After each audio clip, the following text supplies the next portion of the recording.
ದುಬೈನಿಂದ ತಂದ ಚಿನ್ನವನ್ನು ಕಡಿಮೆ ಬೆಲೆಗೆ ಕೊಡುತ್ತೇವೆ ಎಂದು ನಂಬಿಸಿ ವ್ಯಕ್ತಿಯೊಬ್ಬರಿಗೆ 60 ಲಕ್ಷ ರೂಪಾಯಿ ವಂಚಿಸಿದ 5 ಆರೋಪಿಗಳನ್ನು ಬಸವೇಶ್ವರ ನಗರ ಪೊಲೀಸರು ಬಂಧಿಸಿದ್ದಾರೆ.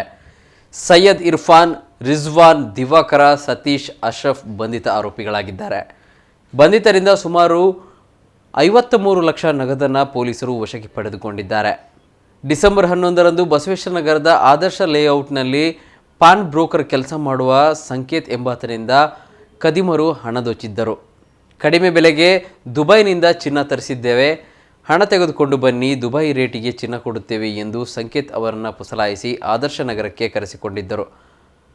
ಕಡಿಮೆ ಬೆಲೆ ಚಿನ್ನದ ಆಸೆಗೆ ಹಣದೊಂದಿಗೆ ಏರಿಯಾಗೆ ಬಂದಿದ್ದ ಸಂಕೇತ್ರನ್ನು ಮಚ್ಚಿನಿಂದ ಹಲ್ಲೆ ನಡೆಸಿ ಲಕ್ಷಾಂತರ ರೂಪಾಯಿ ಹಣ ಸಮೇತ ಆರೋಪಿಗಳು ಪರಾರಿಯಾಗಿದ್ದರು. ಈ ಸಂಬಂಧ ಬಸವೇಶ್ವರ ನಗರ ಪೊಲೀಸ್ ಠಾಣೆಯಲ್ಲಿ ದರೋಡೆ ಪ್ರಕರಣ ದಾಖಲಿಸಿಕೊಂಡು ಆರೋಪಿಗಳ ಬೆನ್ನು ಹತ್ತಿ ಕೊನೆಗೆ ಕದಿಮರನ್ನು ಸೆರೆ ಹಿಡಿಯುವಲ್ಲಿ ಯಶಸ್ವಿಯಾಗಿದ್ದಾರೆ. ಬಂಧಿತ ಆರೋಪಿಗಳಿಂದ 53 ಲಕ್ಷ ನಗದು ವಶಕ್ಕೆ ಪಡೆದುಕೊಳ್ಳುವಲ್ಲಿ ಯಶಸ್ವಿಯಾಗಿದ್ದಾರೆ.